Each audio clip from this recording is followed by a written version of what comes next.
buenas tardes. Mi nombre es Jocelyn Yesenia Gutiérrez Hernández.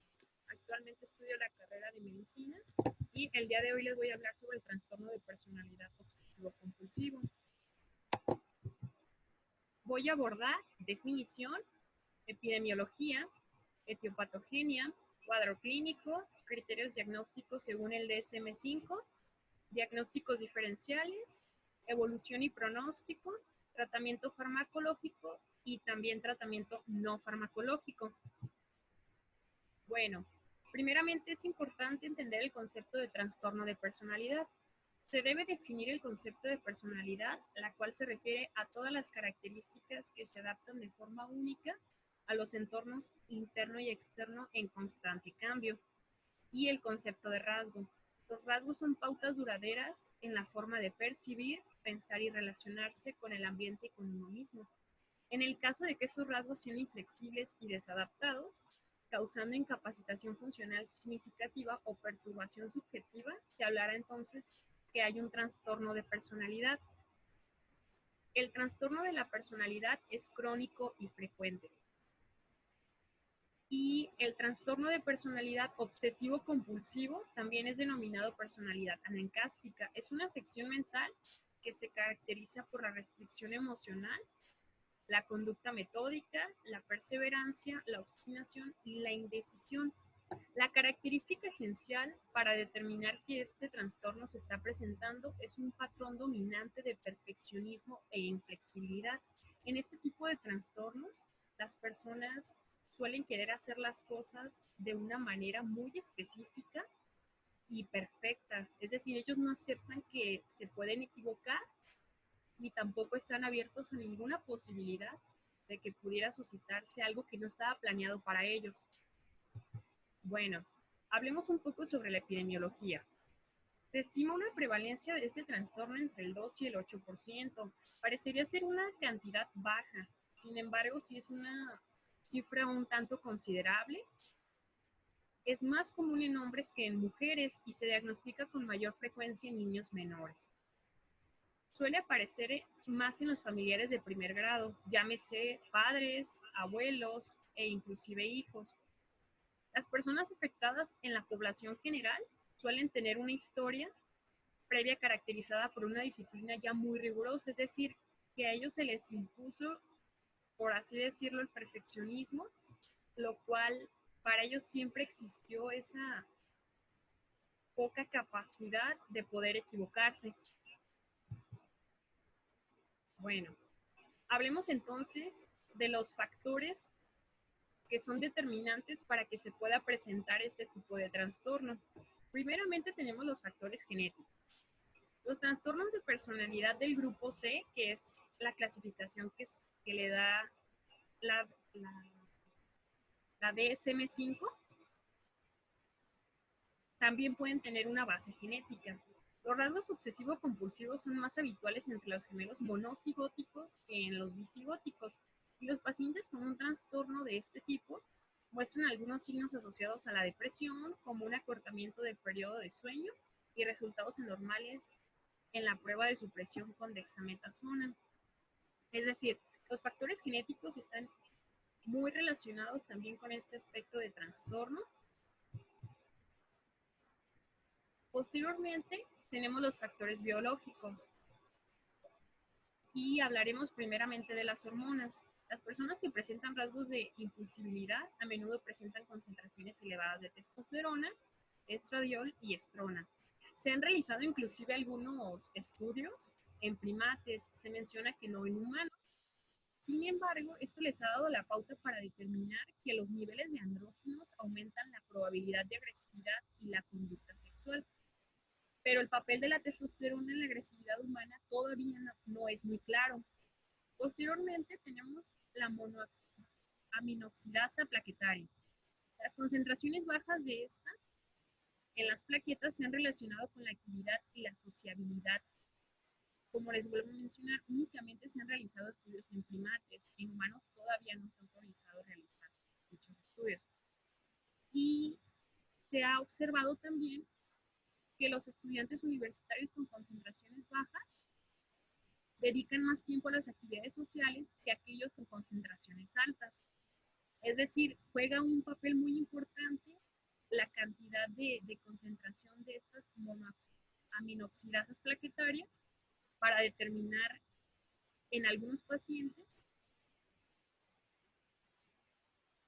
Hay, por ejemplo, también estudios en los pacientes esquizotípicos que se ha observado concentraciones bajas de esta monoaminoxidasa. Bueno, posteriormente tenemos los neurotransmisores y pues aquí se hace mención que las endorfinas poseen efectos similares a la morfina exógena, como los analgésicos encargados de la supresión de la activación. Concentraciones altas de endorfinas endógenas pueden relacionarse de manera directa con un carácter flemático. Los estudios sobre rasgos de personalidad y los sistemas dopaminérgicos y serotoninérgicos indican una función activadora de estos neurotransmisores. Las concentraciones de ácido 5-hidroxinolacético, es decir, un metabolito de la serotonina, son bajas en personas que intentan suicidarse y pacientes impulsivos y agresivos. Cuando aumentan las concentraciones de serotonina por la acción de fármacos serotoninérgicos, como lo es la fluoxetina, pueden producirse cambios espectaculares en algunos rasgos de la personalidad. En muchos individuos la serotonina reduce la depresión, la impulsibilidad y la reflexión y puede producir inclusive una sensación de bienestar general. Por otro lado, el incremento de la concentración de dopamina actúa directamente en el sistema nervioso central y produce algunos psicoestimulantes como lo son las anfetaminas. Estos pues ayudan a producir una euforia. Y estos efectos de los neurotransmisores sobre los rasgos de personalidad han suscitado gran interés y una controversia sobre si los rasgos de personalidad son innatos o adquiridos. Bueno, por otro lado está también la electrofisiología. En algunos pacientes con trastornos de personalidad se observan cambios en la conducta eléctrica en el electroencefalograma. Esos cambios se manifiestan como actividad de ondas lentas en el electroencefalograma. Y están los factores también psicoanalíticos. Aquí Sigmund Freud sugirió que los rasgos de la personalidad están relacionados con la fijación en una de las fases del desarrollo psicosexual. Por ejemplo, las personas con carácter oral son pasivas y dependientes debido a la fijación en la fase oral, en la que predomina la dependencia de los demás para alimentarse. Y las personas con carácter anal son testarudas, tacañas y muy concienzudas debido a la dificultad del aprendizaje de las conductas excretoras durante el periodo anal. Posteriormente, Wilhelm Reich acuñó el término caraza de carácter para describir los estilos defensivos que utilizan las personas con la finalidad de protegerse de sus impulsos internos y de la ansiedad interpersonal que les producen las relaciones significativas. La teoría de Reich ha tenido una gran influencia sobre los conceptos contemporáneos de la personalidad y sus trastornos. Por ejemplo, se considera que la huella distintiva de la personalidad de cada uno de los individuos está muy determinada por sus mecanismos de defensa característicos. Bueno, otra parte importante del contenido de esta presentación es el cuadro clínico. Aquí se hace mención que las personas con un trastorno de personalidad obsesivo-compulsivo están preocupadas siempre por las normas. Ellos quieren que si se manejan normas se cumplan al pie de la letra. No aceptan que haya ningún tipo de cambio. Para ellos una norma es algo que se debe mantener y se debe respetar. Por las reglas igualmente. Se tiene que cumplir paso por paso cada uno de los lineamientos que ellos manejen como algo principal para que se puedan desenvolver en su medio ambiente. En el orden, ellos pretenden que el orden sea uno de los factores que son característicos para ellos, porque un desorden en ellos puede provocar que sea una imperfección en su vida. Están también ligados con la limpieza. Algunas personas que padecen ese tipo de trastornos se tienden a manejar una obsesión muy grande porque las cosas permanezcan limpias, o inclusive ellos también son personas que quieren permanecer todo el tiempo pulcros, por así decirlo. Y también regularmente pretenden conseguir la perfección y se fijan en que cada uno de los detalles que son primordiales para que lleven a cabo esta perfección se cumplan tal y como ellos lo estipularon. Para ellos la perfección es uno de los signos muy característicos, porque sin ellos no podrían llevar a cabo su vida diaria. Insisten también en que las reglas deben seguirse de manera rígida y son incapaces de tolerar lo que consideran infracciones, por lo que carecen de flexibilidad y son muy intolerantes. A ellos no pueden soportar que algo no se realice de acuerdo a lo que ellos tienen previsto. Es decir, para ellos quizá una persona que no está siguiendo sus reglas le parece poco tolerante el hecho de que no hagan las cosas como ellos lo pretenden realizar. Son capaces de realizar trabajos prolongados, sobre todo si son rutinarios y no requieren cambios a los que ellos no pueden adaptarse. Ellos no aceptan que se les impongan, como les mencioné, nuevas normas o reglas, o inclusive un orden distinto a lo que ellos ya tenían previsto. Ellos no pretenden adaptarse a ningún tipo de cambio que se les sea impuesto. Las personas con un trastorno de este tipo tienen muy limitadas sus habilidades interpersonales e inclusive suelen ser personas un tanto antisociales, por lo mismo de que no soportan que alguien más les imponga cierta situación. Son formales y serias, incluso carecen de sentido del humor. Algunas ocasiones, cuando estas personas tienen una socialización con su medio ambiente e inclusive con su entorno social, no suelen aceptar que hay algún tipo de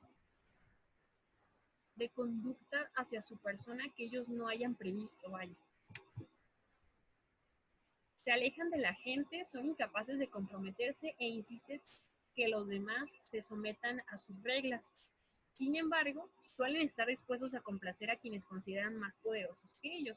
Inclusive pueden obedecer sus deseos de forma autoritaria, pero únicamente aceptan este tipo de imposiciones cuando les son obligados a hacerlo, porque hacerlos por ellos mismos no lo permiten. Ellos quieren el perfeccionismo.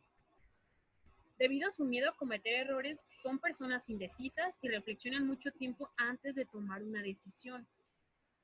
Si ellos no tienen previsto algún acontecimiento que pudiera estarse suscitando en ese instante, ellos tienden a reflexionar mucho para poder realizar alguna acción o tomar alguna decisión que, aunque sea de suma importancia, vaya a tener algún perjuicio en su vida diaria.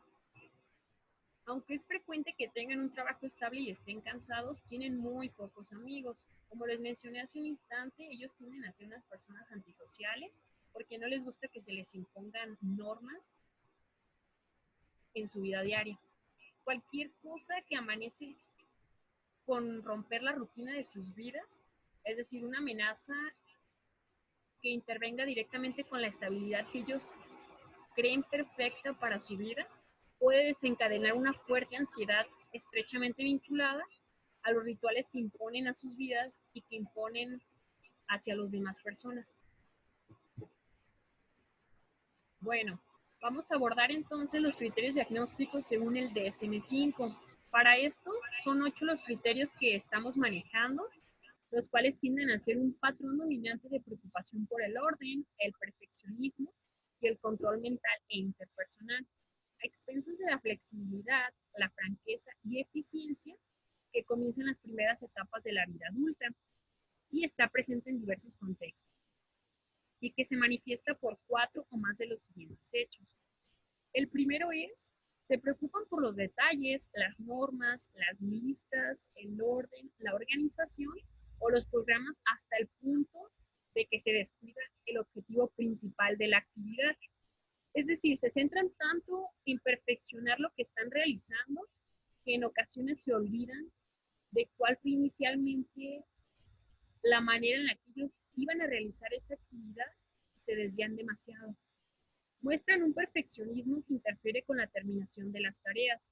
Por ejemplo, es una persona incapaz de complementar un proyecto porque no se cumplen sus propios estándares, ya que en ocasiones suelen ser demasiado estrictos e imposibles de cumplir. Muestran una dedicación excesiva al trabajo y la productividad excluye las actividades de ocio y los amigos. Es decir, no se explica por una necesidad económica, se manifiesta más bien por el hecho de que ellos no aceptan que haya personas o ciertas actividades que interrumpan su objetivo principal. Es demasiado consciente, escrupuloso e inflexible en materia de moralidad, ética o valores. Esto pues no suele explicarse por una identificación cultural o religiosa. Lo que pretende esta persona que padece un trastorno es íntimamente ser muy apegado a las normas que ellos inicialmente se propusieron y no permiten recibir opiniones de otras personas. Son incapaces de deshacerse de objetos deteriorados o inútiles aunque no tengan un valor sentimental.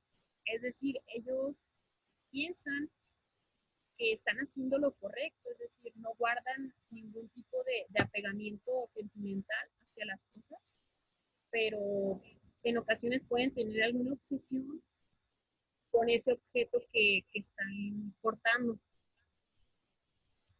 Está poco dispuesto a delegar tareas o trabajo a menos que los demás se sometan exactamente a su manera de hacer las cosas. Es decir, si ellos no creen que la otra persona está actuando de acuerdo a lo que ellos tenían previsto, entonces no son capaces de delegar, es decir, de pasar esa actividad a otra persona porque no le parece lo suficientemente capaz de realizarla. Son personas avaras hacia sí mismos y hacia los demás. Consideran el dinero como algo que se ha de acumular para catástrofes futuros, es decir, esas personas prevén que ese dinero lo pudieran necesitar a largo plazo y en ese momento, aunque tengan la necesidad de gastarlo, lo analizan demasiado antes de tomar esa decisión. Y por último, muestran rigidez y obstinación. Es decir, son muy determinados en lo que ellos decidieron al inicio como objetivo principal y no permiten que alguien más pueda darle su opinión si está en contra de lo que ellos creen ser lo correcto. Y ahora vamos a abordar lo que son los diagnósticos diferenciales. Aquí es de suma importancia conocer por lo menos algunos diagnósticos con los que se pudiera tener una cierta confusión respecto a cada uno de los trastornos. Inicialmente hay que distinguirlo de un trastorno obsesivo-compulsivo. En este trastorno los pacientes tienen obsesiones verdaderas, es decir, pensamientos repetitivos, intrusivos, no deseados que causan una marcada ansiedad. Aquí la ansiedad es uno de los parámetros que cuentan mucho en este tipo de trastorno. Las compulsiones son comportamientos ritualistas que sienten que deben hacer para controlar sus obsesiones. Los pacientes con este tipo de trastorno a menudo se afligen por su falta de control sobre las conductas compulsivas. En pacientes con este tipo de trastornos, la necesidad de control es impulsada por su preocupación por el orden, de modo que su comportamiento, sus valores y sus sentimientos son aceptables y compatibles con su sentido de sí mismos. Por otro lado, está también el desorden de personalidad evasiva. Este tipo de trastorno está basado en evitación, es decir, se caracterizan directamente por el aislamiento social. Sin embargo, los pacientes con el trastorno obsesivo-compulsivo padecen el aislamiento, pero en prioridad se la dan al trabajo y la productividad en lugar de las relaciones. Estos pacientes no confían en otros debido a la posibilidad de que interfieran con su perfeccionismo. Y el trastorno de personalidad esquizoide. Tanto el trastorno de personalidad esquizoide como el obsesivo-compulsivo se caracterizan por una formalidad aparente en las relaciones interpersonales y por el desapego. Sin embargo, los motivos son diferentes. Una incapacidad básica para la intimidad en los pacientes con un trastorno esquizoide y malestar con las emociones y dedicación al trabajo. que es distinto en los pacientes con un trastorno de personalidad obsesivo-compulsivo. Por otro lado, en lo que respecta a la evolución y pronóstico, es variable e impredecible. Los pacientes pueden desarrollar periódicamente obsesiones o compulsiones en la evolución de su trastorno. Algunos adolescentes con un trastorno de personalidad obsesivo-compulsivo se transforman en adultos cálidos, abiertos y cariñosos. Esto suele ser una conducta normal a sabiendas de las demás personas que lo rodean, porque están acostumbrados a que esa persona tenga ese tipo de comportamientos, por eso no lo ven como algo extraño en esa persona. Sin embargo, en otros casos el trastorno puede ser el precursor de la esquizofrenia o tiempo después exacerbarlo por el proceso de envejecimiento y esto pues dar un trastorno de depresión mayor. Las personas con un trastorno de personalidad obsesivo-compulsivo pueden prosperar en cargos que presiden un trabajo metódico, deductivo o detallado, pero son vulnerables a los cambios inesperados y sus existencias pueden ser vacías. Es decir, en vista de que las manifestaciones clínicas que presenta este paciente en un trabajo que le exija mucho detalle o inclusive el perfeccionismo, ellos se sienten exitosos, se sienten que están plenos. Pero cuando ellos son vulnerables a recibir algún tipo de cambio, es ahí entonces cuando ellos llegan a dudar sobre su existencia en ese momento. Y pues los trastornos depresivos son frecuentes, en especial los de inicio tardío. Ahora vamos a hablar un poco sobre el tratamiento farmacológico. Aquí principalmente se recomienda el uso de antidepresivos llamados inhibidores selectivos de la recaptación de la serotonina. Estos son abreviados como ISRS. En vista de que se ha mostrado una eficacia, en muchos de los casos es por eso que se recomiendan estos fármacos, pero acompañados de una psicoterapia. Entre estos antidepresivos tenemos el clonazepam, las benzodiazepinas, ya que efectúan un mecanismo de anticonvulsivo, es decir, reduce los síntomas en pacientes con un trastorno de personalidad obsesivo grave y evita que estos pacientes tiendan a tener mayores complicaciones. Y la clomipramina, así como los serotoninérgicos como la fluoxetina. Esta en dosis de 60 a 80 miligramos al día pueden utilizarse si surgen signos y síntomas obsesivo-compulsivos, pero que ya se consideren algo graves, algo que no se pudieran controlar. Y la nefazodona también puede ser eficaz en algunos de los pacientes. Estos fármacos no actúan de manera generalizada en todos los pacientes. Hay pacientes que tienden a no ser compatibles con alguno de los fármacos o inclusive tienden a tener alguna interacción que sea contradictoria para su salud. Es por eso que el tratamiento farmacológico debe ser administrado únicamente por un médico especializado. Hay que recordar que es de suma importancia no automedicarse. Posteriormente, tenemos también el tratamiento no farmacológico. Como les mencioné hace un momento, se recomienda un tratamiento farmacológico y uno no farmacológico para complementar y que sea exitosa ya el seguimiento que se le puede dar a este paciente. El método principal para el tratamiento en estos trastornos incluye la psicoterapia, que también es conocida como terapia de conversación, y la terapia cognitiva conductual. Se recomienda normalmente que estas opciones se incluyan en una terapia de grupo, la cual es más fácil que una terapia individual, ya que en una terapia de grupo, pues como sabemos, existen varias personas que también padecen ese tipo de trastornos, entonces al contar sus experiencias pueden sentirse más seguros de sí mismos. Ahora bien, ¿en qué se basa la psicoterapia? Bueno, los que tienen un trastorno obsesivo-compulsivo de personalidad acostumbran a ser conscientes de su sufrimiento y buscan tratamiento regularmente por iniciativa propia. Sin embargo, al haber sido educados y socializados de manera excesiva, valoran mucho la asociación libre y la terapia no directiva. No obstante, el tratamiento suele ser largo y complejo, y son frecuentes los problemas de contratransferencia.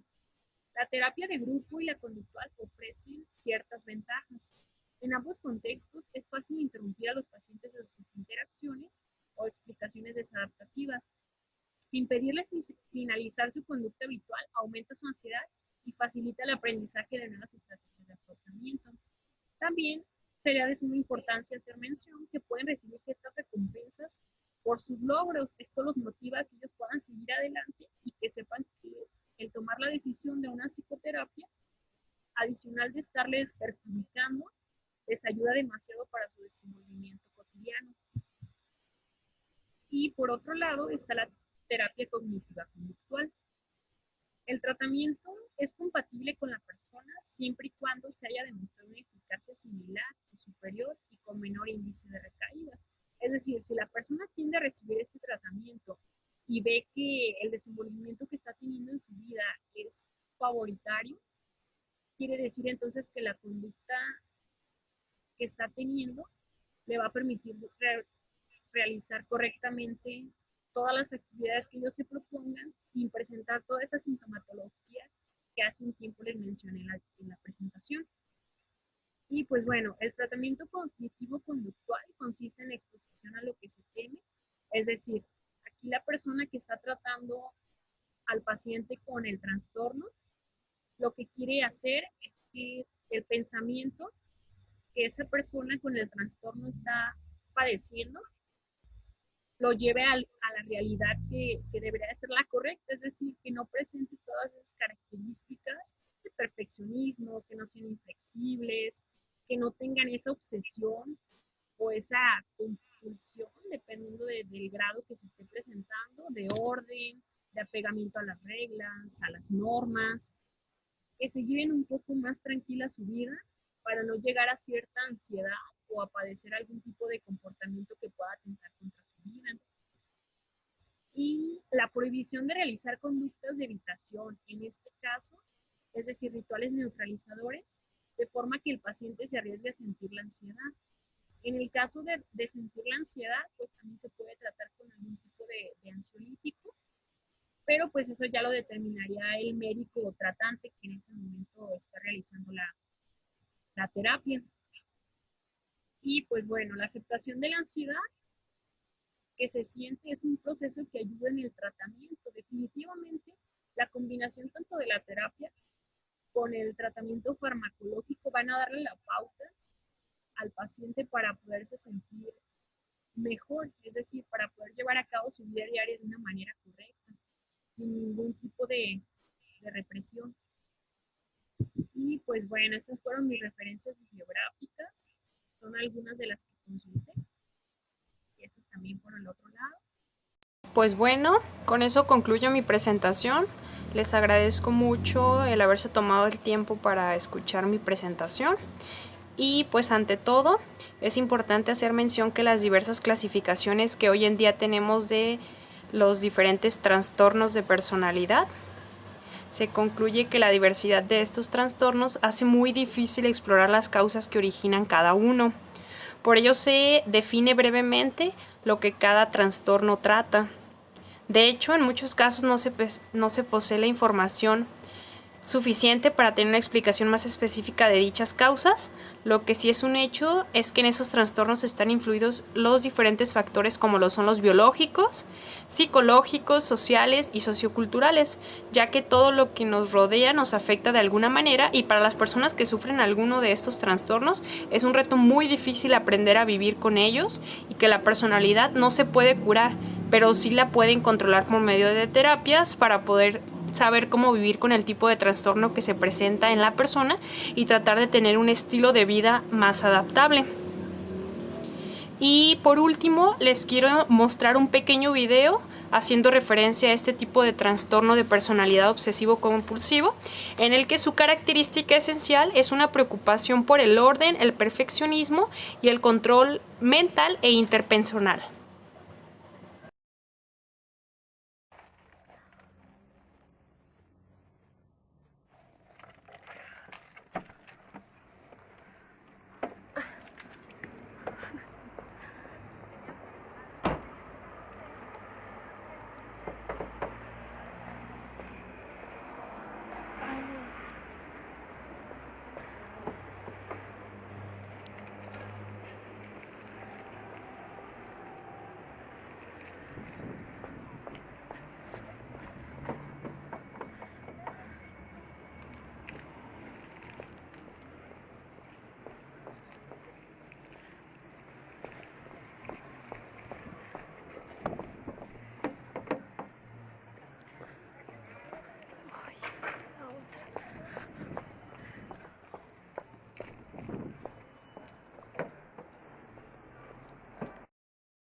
se me colgó. Seguro está trabajando en día 1 de mayo.